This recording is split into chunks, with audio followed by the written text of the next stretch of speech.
Hey guys, it's the Bombay Chef Varun Inamdar and welcome to Rajshri Food. On super popular demand, today I'll take this very quick opportunity to introduce you to winter vegetables that are available across India. Well, not all of them, but a selection. But trust me, this is all that I could get fresh, and that's where it begins. Cutting, slicing, dicing, chopping, peeling, cutting into juliennes, batons, lots of things. On that note, welcome to Rajshri Food, and this is Introduction to Winter Vegetables. Let's begin. First vegetable line is red carrot. Well, red carrot is something that you get only in season, and that's across winters. Through the year in India, of course, you get the carrot which is orange in color, but this is the time for this beautiful red carrot, and this is perfect for gajar ka halwa. Not just that, it's also good for a variety of things. Let's see how we can process it. The first thing is to begin peeling. What's important while peeling is that you begin at the farthermost end and you bring it like so, in one line, one sequence, one pattern. And that's where tip to tip, you peel it completely in one motion. Do not lose that motion, because otherwise you'll just kind of increase your pressure points while cooking. The next step is to cut the ends of the carrot like so. And this tip, where you have these beautiful little leaves that can be seen, you can actually save this in a saucer with just like a tablespoonful of water, and you'll see it sprouting on day 2 and day 3. And that's where you pick this entire thing and plant it in mud, and you have carrots growing. Simple. That's for your kitchen garden. The tip goes off, and what I'm doing is I'm cutting this into 3 to 4 parts, and each part will be cut, processed differently. Well, yeah, that's making it 5 different cuts. Let's first begin with juliennes. Very simple. All you need to do is cut it lengthwise like so that it does not roll and it creates a base for the carrot piece to sit absolutely comfortably. You move it around like this and you cut this into thin slices, absolutely thin.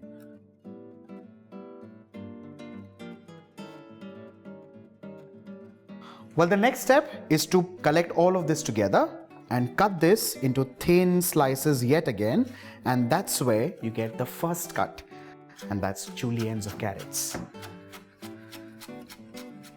Let's collect all of this and move on to the next cut, and that is a plain and a simple dice.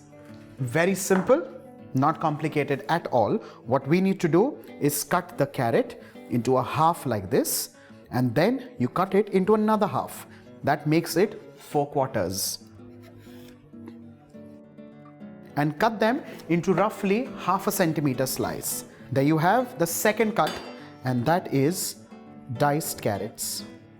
The next one is a little fancier, and that's what you see in most Chinese restaurants, whether it's soups or stir fries and things like that, and that is a flower. Very, very, very simple, though it looks complicated. All you need to do is take a cylinder like so of a carrot, place it very firmly on the board, and with the help of your paring knife or your little knife, you hold it like a pencil and you cut it straight like that for at least 1 millimeter. Straight, absolutely straight. The next step is right parallel to the straight line. You kind of tilt your knife a little like so, and with just the tip of your knife, you core it or pare it like so. What happens in this case is you get a little bit of a julienne cut like this, and that's what is known as cannelling technically. You keep moving, you keep rotating and continue cannelling the carrot like so. With this, now is the time to switch the knife from a paring knife to a chef's knife. You take it like so and cut this into 1 millimeter slices like so. And what you get are these beautiful pinwheels or carrot slices which look like little flowers. Let's continue cutting.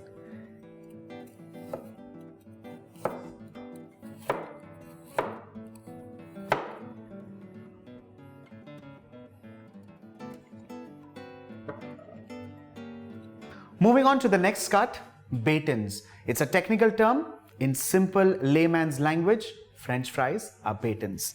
Cut this into a half, and because this is like the tapering end of a carrot, all we need to do is cut it into a quarter, and that's about it.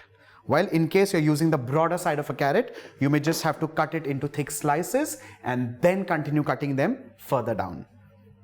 Moving on to the last way of processing a carrot, especially in this season, and that is for the quintessential gajar ka halwa. For that, of course, you need a box grater like this, or you need another grater which is just flat. All you need to do is peel the carrot like so, and then you can choose the grit that you prefer or your family prefers. I prefer using the thicker one for the gajar ka halwa, but of course you can take your personal call.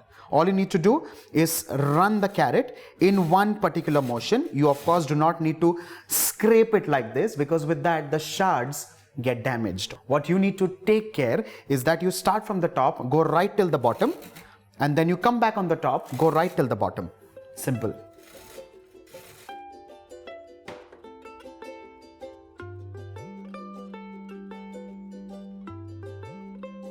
Let's move on to the next vegetable, and that is a white radish. Why I'm precisely saying a white radish is because you also get red radish in the market, so do not get confused. Snip off the ends and peel it off exactly the way we did with the carrots. Well, with radish and carrot especially, because they're both tubular long vegetables, you can use the same precise cuts for both the vegetables. So what was shown in carrots, of course you can repeat the same with radish as well. Another trick that I have seen in a lot of marriages and weddings, when you see these huge salad counters, you find these sliced vegetables. You have this plate of green salad which is very articulately dressed up, and there you see these radish pieces especially have these serrations. Well, in a peeler you have a gritted section.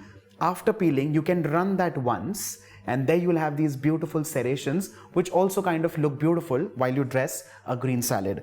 The next step, very simple, is cutting this into thin slices like so. What is to be noted while cutting slices is that the index finger actually works as a ruler or as a scale.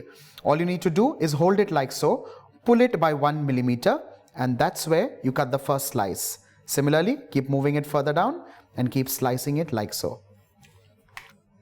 The next slice is of course an angular slice which looks wonderful in green salads. For that, what you need to do is hold the radish exactly the same way, but the trick here is with the slant. So what needs to be done in that case is you cut the first angle like so, and then you need to follow the 1 millimeter pattern at a slant.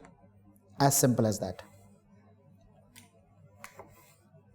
With this, you have two different kinds of slices. The first one is of course the roundels, and the second one are angular slices. Moving ahead, let's look at a French technique called brunoise, and brunoise can go wonderfully well in your kachumbars or raitas. So let's do that.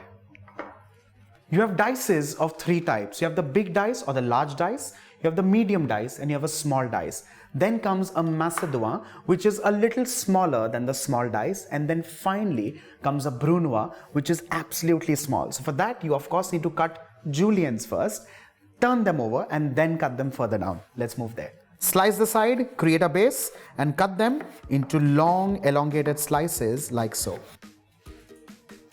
Turn them over, and then you continue cutting them into juliennes like so.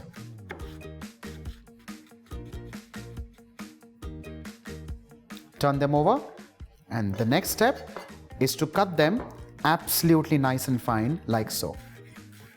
With this, of course, I'm not getting here into the complications of sizes and dimensions and centimeters and millimeters and things like that, because it's absolutely for your home cooking. But otherwise, technically, every cut has a thickness, has a size, has a centimeter or a millimeter attached to it.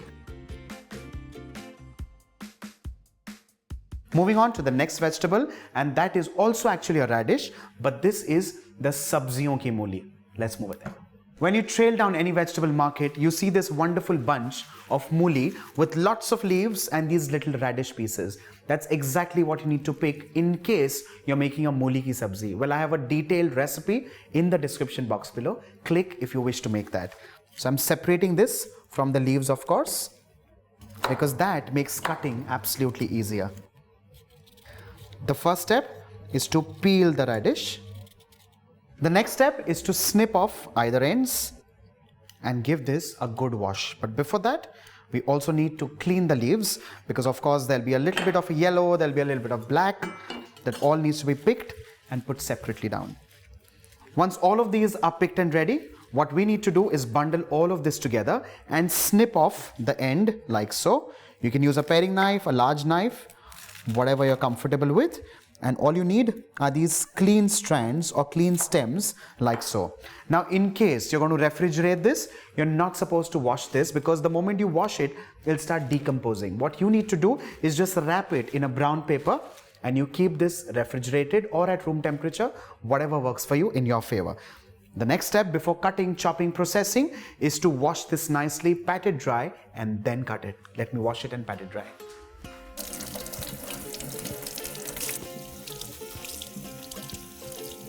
It's important to use a thick duster or a thick towel and wipe it till it's absolutely dry and clean. Let's move on to cutting this for mooli ki sabzi. The first thing is to, of course, cut the stems off, and they look like these roundels, and then you just keep coming closer and closer till the tip of the leaf, and there you start getting shreds of the leaf. Let's transfer all of this in a deeper bowl and move on to the baby radish. But what I like to do is cut them into a half, like so. Then bundle all of them together and just cut them into dices. Simple.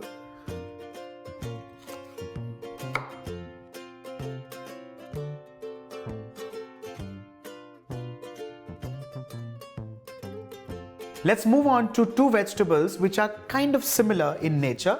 The first one, of course, is fresh tuvar ka dana or fresh arhar, and the second one is, of course, green peas that work wonderfully well in this season. All you need to do is snip off the tip.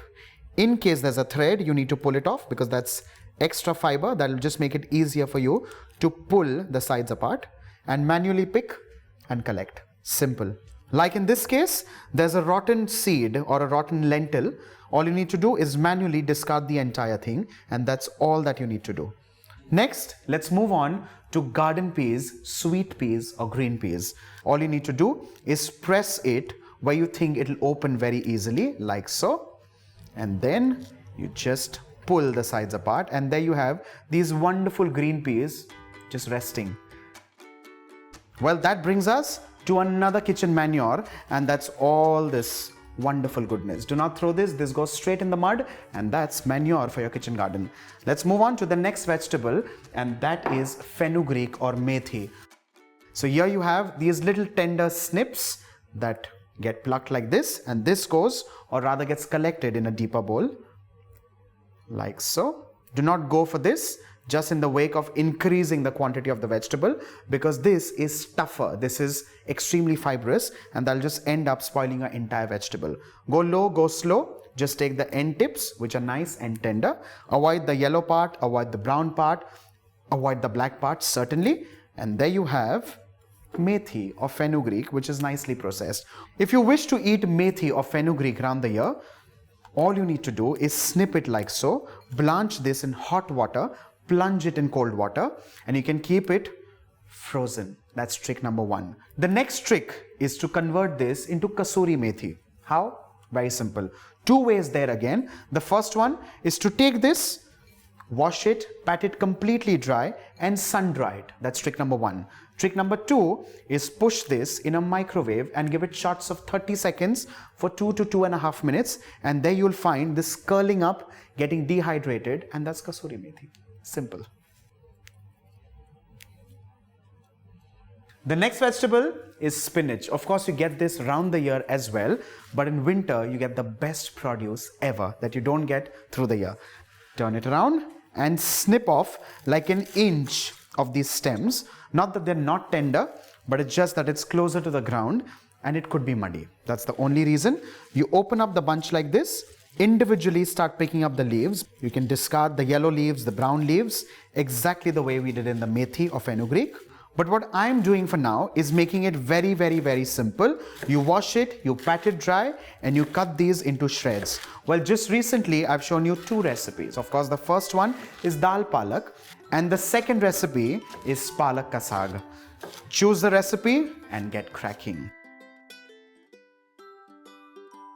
Let's move on to the next vegetable, and that is sarson. Well, saag brings us to sarson, and that is nothing but mustard leaves. Well, this one is not a cut per se, but it's just a way of processing the vegetable.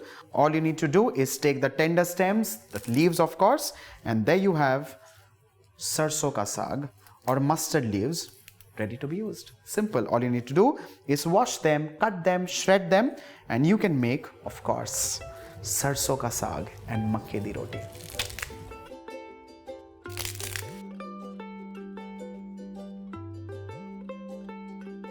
Let's move on to the next and my most favorite winter produce, and that is fresh turmeric. Well, one of the most fantastic smelling ingredients. You can make achar with this, you can make a chutney with this, you can just eat it like that, just dab a little bit of salt, and there you have fresh turmeric. All you need to do is peel this like so. Start from the top, go right till the bottom. It's quite knobbly sometimes. You can cut off the knobs, and there you have to just peel this, and look at the bright yellow saffron color, and that's fresh turmeric for you. You cut these into slices, dices, or cut them into thick batons. That's a complete personal choice. You can make your achars, chutneys, pickles, lots of things. There are lots of recipes that you can actually think of with fresh turmeric. So that is fresh turmeric for you. The last and final vegetable of this collection is beetroot. Well, you get wonderful beetroots in varying sizes in this season, and you also get white or yellow beetroot if you're really lucky. Snip off the head of the beetroot, and along with this also snip off the tail. All you need to do is peel this. If you're comfortable using a paring knife, you can do that, or if not, you can also use a vegetable peeler. Peel this in a nice circular fashion like this. Well, of course, a beetroot can be used in various forms, and every little cut that we've done here, from grating to dicing, cutting into juliennes, cutting into slices, batons, everything can be done with a beetroot. But what I'm showing you today are cutting these into wedges. What you can do is cut these into wedges, apply some olive oil, a little bit of salt, pepper, just a touch of paprika, roast this at 180 degrees for 20 minutes, and there you get roasted beetroots. Use it the way you want. It's as simple as cutting the beetroot into half, then a quarter, and then further cutting down into half. So there you go, half, a quarter, and then the final half. And there you get this pointed wedge, and that's what you're looking at for roasted beetroots. Well, this is my collection of winter vegetables that I thought I should cut, process, and give you different tricks and tips in processing them. If you think I've missed something, or you think I should add something to the list, write to us in the comment section below. What I will do is collect all of that, add some more fruits to it, and come up with another stunning video. On that note, do not forget to like, share, and subscribe to Rajshri Food. And this is me, the Bombay Chef, signing off. Bye for now.